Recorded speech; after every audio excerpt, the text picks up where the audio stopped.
Hello, my name is Michelle Lundy, and I will be doing PowerPoint on the short play Trifles. My topic today is mentally broken, and the reason why I chose that topic is because oftentimes when you deal with abuse and you deal with the mental abuse, that is how you handle things. If you're mentally broken and your spirit is torn, it begins to just kind of come in, it begins to display in everything that you do. Here it displayed in her quilting, it displayed in her bird, how she act. So when you're mentally torn, verbally, or whether it's physical abuse, these things takes place like that, and I can relate to that on a personal level. Now, here this play was written by Susan Glaspell in 1916, and it's considered as a feminist drama. Now, I use to the symbolism in the movie in the play to kind of explain what I feel that she was dealing with at the time. And the symbols in the play that I feel that contribute to the mental breakdown of many, and one of my examples is the caged canary. Another is the quilt, the preserved jars, and the news. Now, the caged canary to me represented how many feels in the house. When really secluded in areas that you're away from somebody, your mind is literally caged. You feel like a caged animal where that you're not allowed to do things of any sort that you choose to do. And it also represented how women was treated back in the society days. They really had no voice. Men was overpowering in them, and it was almost like they really didn't exist. They had no voice. It was just overpowered by men, period, in those days. And here, Minnie was a type before she got married. She loved to sing. She would dress beautifully. She was more of a people person. But when she got married, her husband moves her all the way out, in a secluded area where no one was there, and begins to treat her bad.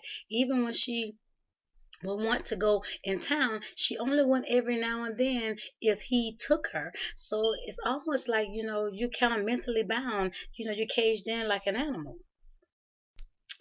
And then we continue on the canary, and it's almost like it's when the ladies really realize, that look, many probably is guilty because this bird has been strangled.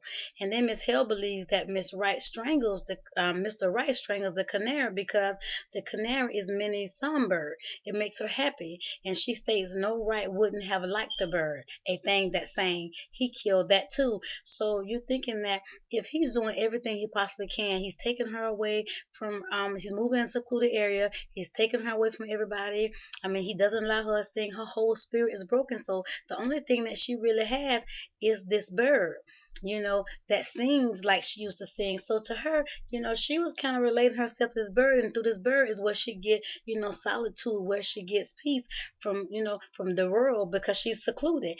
And he comes and he kills this bird, the very thing that she can really relate to, the only thing that she will have. Now just imagine yourself being, in a state of mind where, you only have one thing that's really keeping you going, that's really giving you that peace of mind, and you go and kill that. So this guy's really just trying to, just really mentally trying to, bash her and just kill her altogether.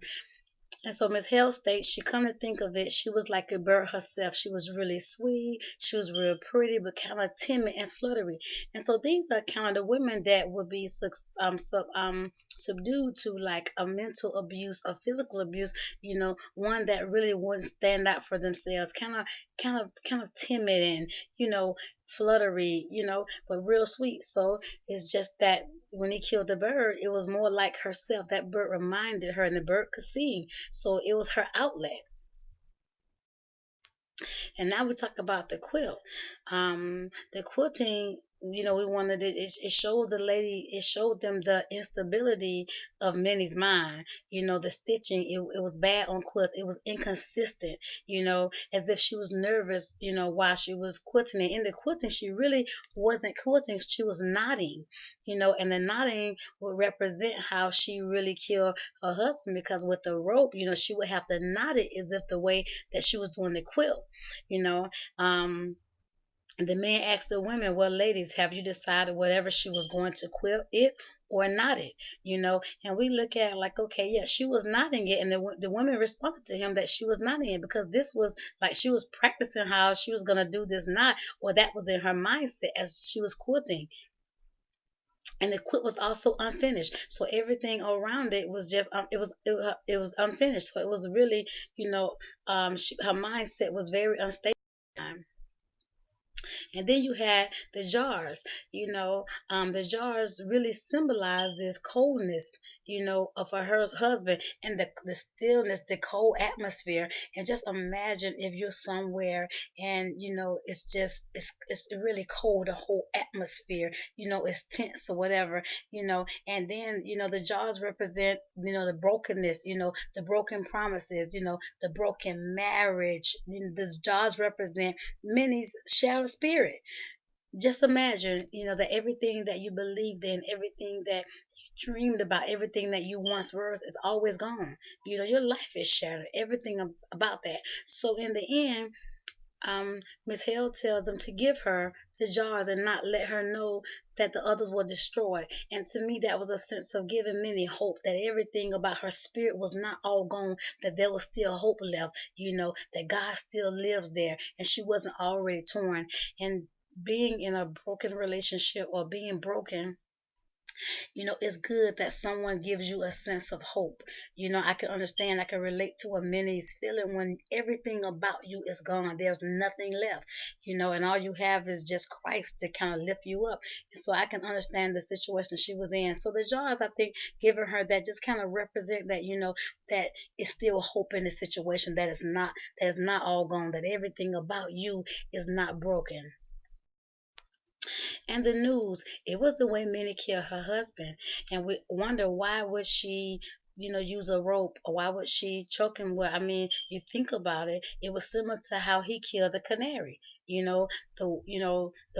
was a way to choke the life out of Mr. Right, the way he did Minnie, because everything in her, he had pretty much squeezed everything that he possibly can out of her, and with that bird, that bird was that was Minnie. It was everything about her. We just said before that it was a reflection of her. So that's how he killed her bird. So in a sense, she wanted to just squeeze the life out of him the way that he squeezed the life out of the canary. And in the conclusion, Miss Hill, she finally realizes that she should have been there for Minnie a little more. She states, might have known she needed help. I know how things can be for women.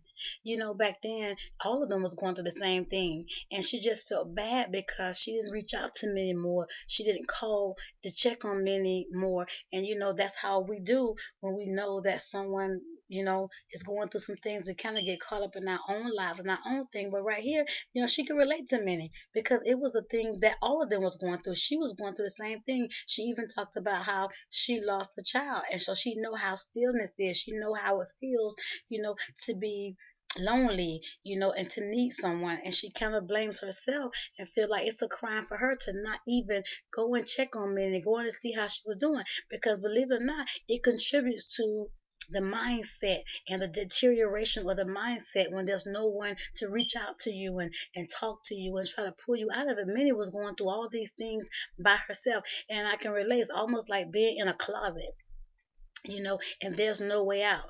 It's almost like claustrophobia in the mind, and it begins to drive you crazy. You begin to think of ways, to execute this thing that have you bound.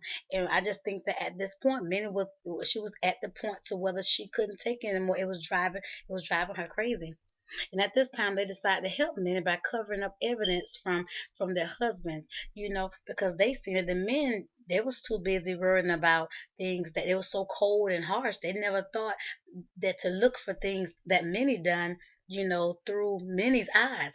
But they were so strong on men, and men being so empowered, they were looking places where Mr. Right would dwell. Well, if Minnie is the one that's doing the murder, wouldn't you want to search places where Minnie would be? So they were so caught up in the manly way till they didn't even see what their wives are doing. And at this point, they do decide to cover up the evidence from their husband. Miss Hill convinced Miss Peters by telling her, well, juries, when it comes to women, not to tell about the evidence they found, because Miss Peters wasn't from around the area, so she really couldn't relate. She was just, coming to town. So Miss Hill was just letting her know that, look, we as women, this is how it works here, and explain to her that we have to help her. And at the end, she ends up, agreeing with her to not give their husbands the evidence that they found. And my conclusion is Miss Hale and Miss Peters realizes that the only way to help many is to withhold evidence. In this play, it was a little too late. There are still many of today that truly need women to pay attention to the signs. I sympathize with Minnie and all the suffering she went through to still end up mentally broken. If there had been years and years of nothing than a bird to sing to, it would be awful.